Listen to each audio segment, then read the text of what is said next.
The Pool Guy Podcast Show. The Pool Guy Podcast Show. The Pool Guy Podcast Show.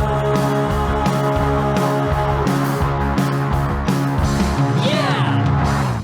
Hi, welcome to the Pool Guy Podcast Show. In this episode, I'm going to cover some things that adding a large amount of chlorine will likely cure. And one of the biggest mistakes I think people make is by adding too little chlorine in certain situations. So I'm going to go over different scenarios for you and go over why adding a lot more chlorine than you think would really move the needle and why not adding enough chlorine will not do what you think it's going to do. Pool Service Pro, open a Leslie's wholesale account today and receive wholesale pricing on products you use every day. Leslie's Pool Supply offers convenient locations that are open 7 days a week. Another great benefit of opening a Leslie's wholesale account is Leslie's referral program. Get referred to a customer looking for weekly pool service. Save time and money and grow your pool service route and become a Leslie's Pro. So I'm well aware of the inflation in the industry and the fact that you have to be kind of conservative when it comes to adding chlorine to pools. And I get that. I understand that, if you put too much chlorine in on a regular basis, you're actually wasting money, wasting resources. But there are those situations where if you're penny pinching, or maybe you're just ignorant of how much chlorine is necessary to turn something around, and you'll learn all this by experience. When I say ignorant, I don't mean to imply that you're not smart in some situation or some way, but you may not have the situational experience, so to speak, in order to cure something or turn something around without doing it before in the past. And you'll learn all this as you're doing it. It's kind of counterintuitive, I think, when I say you kind of learn the amount of chlorine it takes to turn something around when you make a mistake and put too little in. And I think that's a great place to start, because then you'll realize or you'll learn from your mistakes. But of course, it's always wiser to learn from others' mistakes. I'll go over some scenarios where I've kind of misdosed the pools on my route and things that I've learned from that. I'll share one story here real quick, and it's the fact that you want to use your own chemicals when you're doing any kind of turnaround on a green pool. I got a call for a green pool one time, and the customer was like, well, I have all this Clorox bleach that I have by the pool deck for you. No need to worry about putting your own chemicals in. And I was kind of a rookie. I didn't really know what I was doing. And sure, I knew Clorox bleach was the same as liquid chlorine in some respects. And I poured about 20 of these Clorox bleaches in the pool because I knew it was weaker. I knew enough back then to know that the percentage was weaker than regular liquid chlorine that we use on the pool route. And I poured these in. And then I realized that it had zero effect, because usually when I pour chlorine into a pool that's green, I'm going to see something right away. And I thought that the Clorox looked kind of weird because it wasn't coming out with any kind of tint to it. It was just coming out like water. And I looked at the bottles more carefully, and I noticed that they were from the Dollar General store and that they were expired, and expired for a long time, that is. And of course, pouring all those in wasted my time, had no effect, and basically is one of those things where I learned that I got to use my own chemicals. I can't use the chemicals that are on site at the customer's house. You don't know how old it is, how long it's been sitting there, and you don't know how effective it's going to be. So I just use my own chemicals in a case where green pool cleanup is necessary. Now, there's a chemical that I really like, which is kind of hard to get in this day and age of trichlor shortage, and that's the HASA Algi-Ban. If you find this stuff, it works really well in cleaning up a green pool, of course, for black algae, and in a lot of those cases, it works highly effective. You just have to be careful with it because it could stain the pool surface. So you only want to use the HASA Algi-Ban in a white plaster pool or an older color plaster pool. Maybe in some cases you can use it in an older PebbleTech pool, but I would shy away from using it in anything but a white plaster pool. And the good thing is that most of the pools in my area are white plaster. They're older, so the HASA Algi-Ban is really effective. You just don't want it to pile up in the corners or in certain areas on the bottom because it could stain the plaster and burn the plaster. It's basically a trichlor tablet in granular form. And if you ever had a trichlor tablet fall onto the pool surface, you know that it'll burn the surface because of the cyanuric acid in there. It has a pH of like 4 or lower, and so you definitely don't want to pile this stuff up. But if you sprinkle it in and you broadcast it carefully, and of course you want to wear a mask because you're just basically dealing with granular trichlor. So if the wind picks up and blows it in your direction, you're going to really get a good whiff of it. You don't want that, of course, so wear a mask. And I like leaving the pool equipment off when I do this. That way it all settles to the bottom. And has a chance to sit on the algae and really kill it and bring that chlorine level up really high. So if you have a 10-pound bucket of Algi-Ban, it's usually good for a 15,000 gallon pool, especially if the pool is green or has a lot of mustard algae. Even if you can't see at the bottom, I like to broadcast and sprinkle it in there. Leave the pool off for a few hours or 24 hours, depending on if you're going to go back the next day. You're going to see a significant difference in the pool using this one product. And it's going to bring the chlorine level up to like 50 parts per million. And I think that's the key. You want to bring the chlorine level up to a level beyond what you think you're going to need. Many years ago, the Trouble-Free Pool Forum came up with a method called SLAM. And basically, this entails raising the chlorine level up to the appropriate level and keeping it there, mind you. And that's the key here, is that if you're a homeowner, you can definitely do this, no problem. And keeping the level of free chlorine at a certain point means adding chlorine every day and keeping it up, because the algae and the pool conditions are going to, of course, use up a lot of the chlorine. And by adding it and keeping it at that high parts per million the whole week is the key. So if you're doing a green pool cleanup or an algae cleanup of sorts, if they have a lot of mustard algae, you want to return the next day and make sure that chlorine level is elevated to the point. And they have a chart here on their website, the Trouble-Free Pools website. And if you look up the SLAM, you'll find it just by Googling it. Just type in TFP SLAM method and you'll find the articles on it. But basically, based on your cyanuric acid level, is how high you want to keep the chlorine level in the pool. And since most pools that have kind of algae problems or turn green have a high cyanuric acid level, I'll just read off basically from their chart. If the cyanuric acid level is 80 parts per million, you want to keep the chlorine level at 30 parts per million during this process. If you're at 100 parts per million, you definitely want to keep it at the recommended 39 or just say 40 parts per million. And that way you don't have to really worry about putting too little in. And the reason why they base it on cyanuric acid, if you've heard any of the podcasts that I've done with Bob Lowry, the late Bob Lowry, he talks a lot about the cyanuric acid level and the relationship to free chlorine and how you're going to need a lot more free chlorine than you think as the cyanuric acid level ticks up. And there's a formula that he came up with that basically says you need to have 7.5% of free chlorine per your cyanuric acid level. So if the cyanuric acid level is 100 parts per million, you're going to need 7.5 parts per million of chlorine, free chlorine, just to maintain that pool and keep it algae free. And of course, you're going to need to add a lot more if there's algae in there and if you want to clear it up. And that's why people have the misconception that, okay, I have a pool that has mustard algae. I'm going to pour 1 gallon of liquid chlorine in there because I looked at these charts online and it says 1 gallon is going to bring the level of my chlorine up to 10 parts per million. And that's going to be plenty to take care of the algae. And so the key you have to remember, and if you refer to the chart on the SLAM method, is that you're going to have to keep that level at that point every day until the problem is corrected, whether it be a cloudy pool because of the combined chlorine after a pool party, or a green pool or a pool with mustard algae. The key is to keep that free chlorine level up day after day until it's cleared up in order for it to be effective. So even if you add the right amount of chlorine, let's say that you put in 5 gallons of liquid chlorine in the pool, you drop it on a Monday because the pool had a lot of mustard algae and it looked like it was really bad and it was turning cloudy. And when you brushed it, it turned really ugly. And you added the chlorine to the pool, knowing that that's enough to raise it to 30 parts per million, no problem, or 40 parts per million. But then you don't go back the next day or the day after that. And by that next Monday you get over there, the chlorine's zeroed out and the algae may even be worse. And you're wondering, well, I put in plenty of chlorine to kill it. What's the problem? Well, it didn't hold at that level the whole week long. A lot of it was used up, killing the algae. And so by the time you got back there a week later, chances are it may have zeroed out on a Wednesday or Thursday that week. And then the rest of the week it had no chlorine.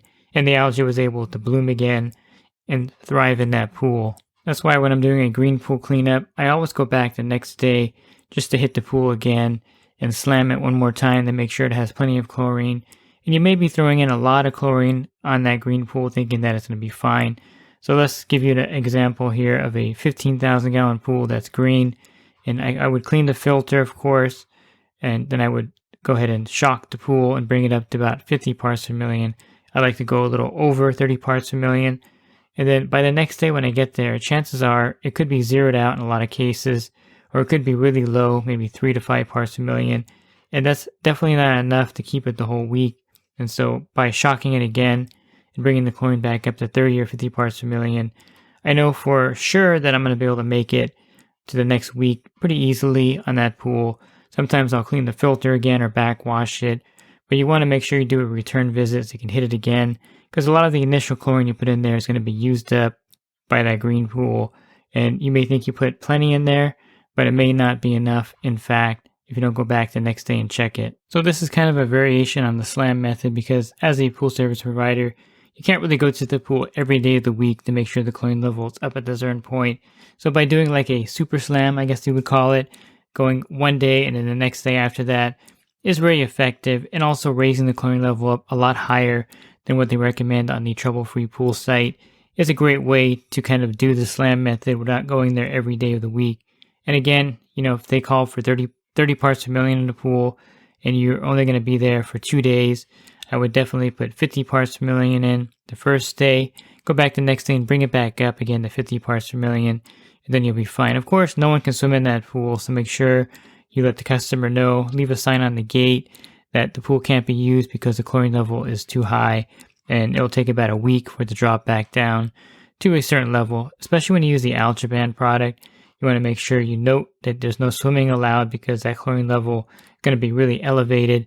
In most cases, the pool looks pretty ugly anyway. The customer's not going to go in there within that first week when you're doing a green pool cleanup, or if you have a lot of mustard algae and you're turning the pool around. Another scenario that requires a lot of chlorine is when the pool filter is not running effectively. So let's say you have a pool, you took over the account and it has a D filter, and you notice that the grids are leaking. You put a scoop of D in the skimmer and it comes right back in the pool. And you may think, well, I'll just put 1 or 2 gallons of liquid chlorine in there. I'll put a couple tablets in there, and that should be okay for the week. Even though the filter has a hole in it, I'm going to get the grids put in. I'll be back maybe 4 or 5 days later to do that, and everything will be fine. Chances are that's not going to be effective, because the filtration is a key factor, or one of the pillars in how the pool is going to look water quality wise. And when that's not working, the other 2 pillars are ineffective. Circulation and your pool chemistry are not going to work effectively if the filtration is not working. And you'll be surprised that if you put 2 or 3 gallons of liquid chlorine in the pool, come back the next week, that pool's going to look a lot worse because the filter wasn't working effectively. And believe it or not, once you get those grids fixed or get the filter working, you're going to see a dramatic turnaround in that pool as far as the amount of chlorine you're using and the fact that it holds the chlorine really well. So the filtration is something that can't be overlooked. And if you do run into a situation where you have poor filtration and you can't correct it right away, say you have to order the cartridge because it is not in stock, or they don't have the grids available and it's going to take 3 or 4 days, I would suggest bringing that chlorine level up to 20 to 30 parts per million and setting it so that it stays that way until it gets to that point, whether that means using more tablets or bringing the chlorine up in that pool to, say 40 or 50 parts per million, because you're going to know that a lot of that's going to go away during the week if you can't get back there to fix that filter within 3 or 4 days, or maybe if you have to wait till the following week. You want to treat that like a green pool basically, because without the filter working effectively, that's essentially what's going to happen if you don't keep that chlorine level up pretty high in that pool. A pool in the summertime with really poor filtration could turn really ugly really quickly. And then you have the situation where, let's say you had a pool party, or if you had a customer who had a pool party over the weekend and there was like 20 Boy Scouts in there swimming, and very few of them went out to go to the bathroom or take a bathroom break, and you know what that means. And I had a customer one time, I was trying to be as diplomatic as possible without just outright saying, hey, did the kids ever get out of the pool to go to the bathroom? But he came out and confronted me. He's like, hey, the pool looks terrible. I can't see the bottom.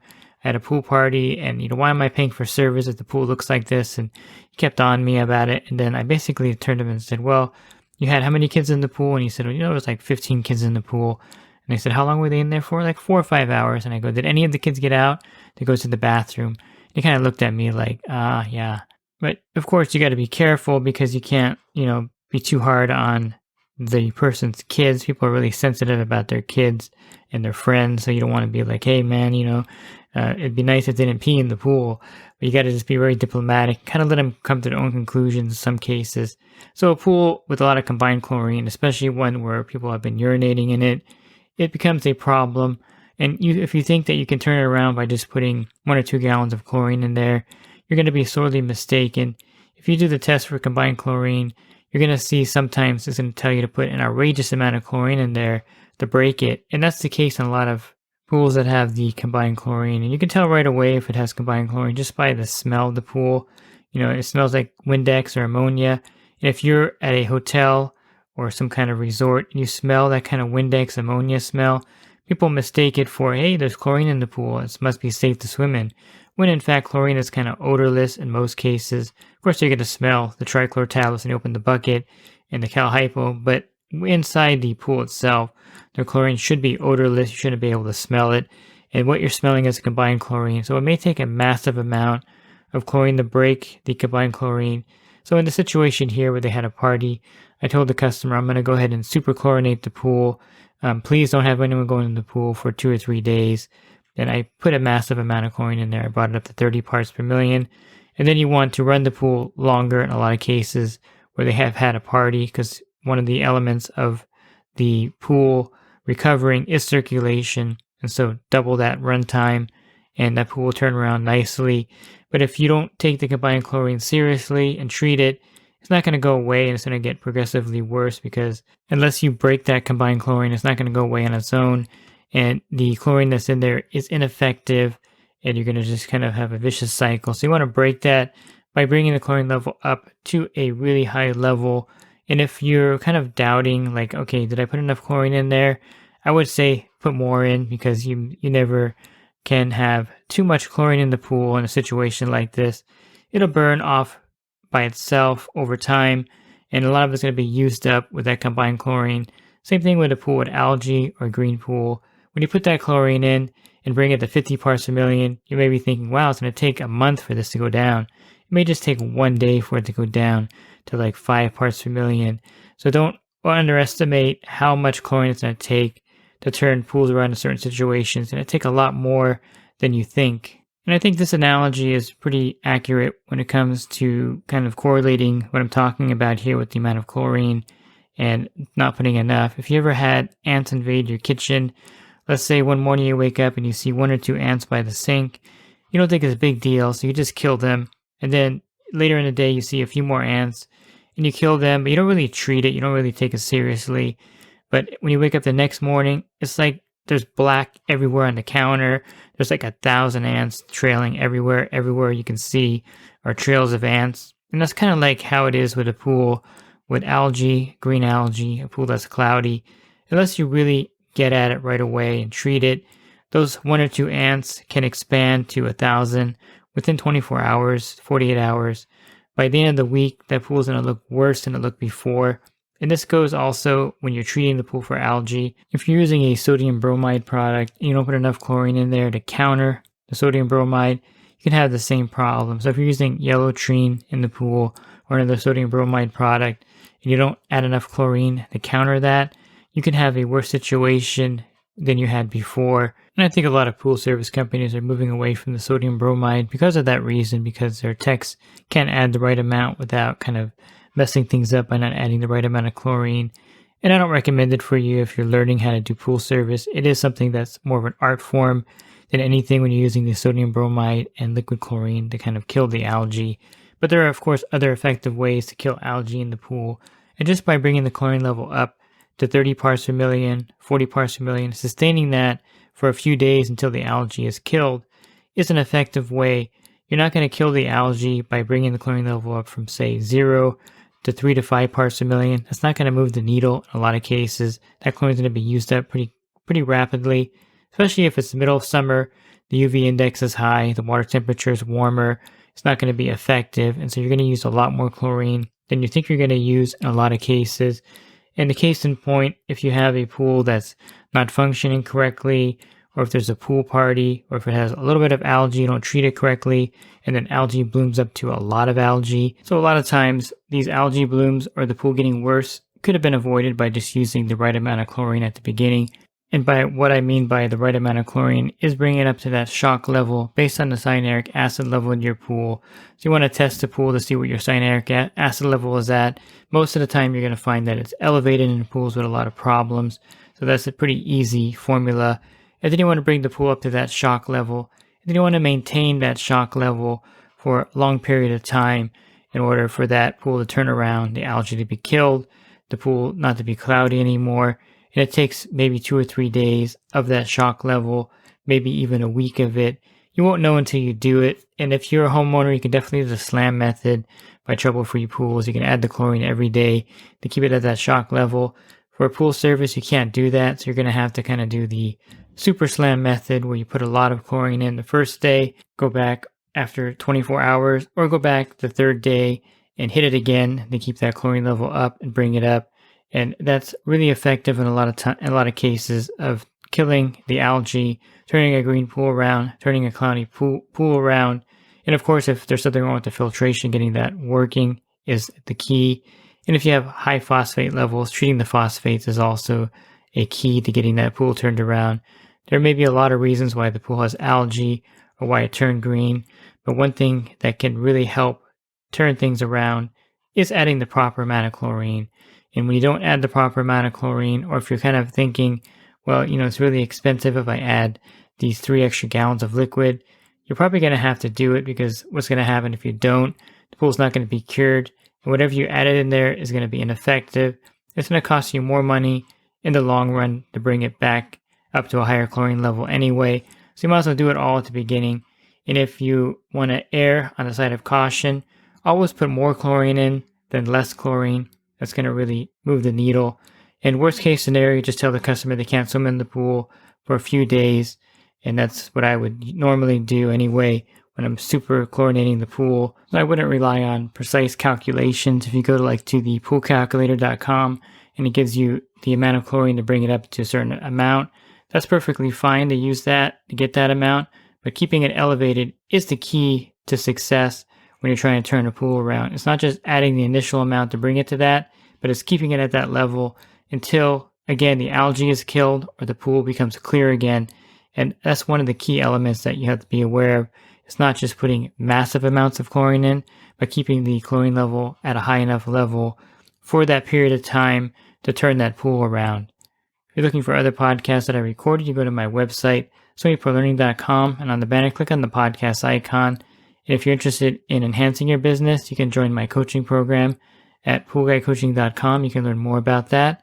Thanks for listening to this podcast. Have a great rest of your week. God bless. Pool Service Pro. Open a Leslie's wholesale account today and receive wholesale pricing on products you use every day. Leslie's Pool Supply offers convenient locations that are open 7 days a week. Another great benefit of opening a Leslie's wholesale account is Leslie's referral program. Get referred to a customer looking for weekly pool service. Save time and money and grow your pool service route and become a Leslie's Pro.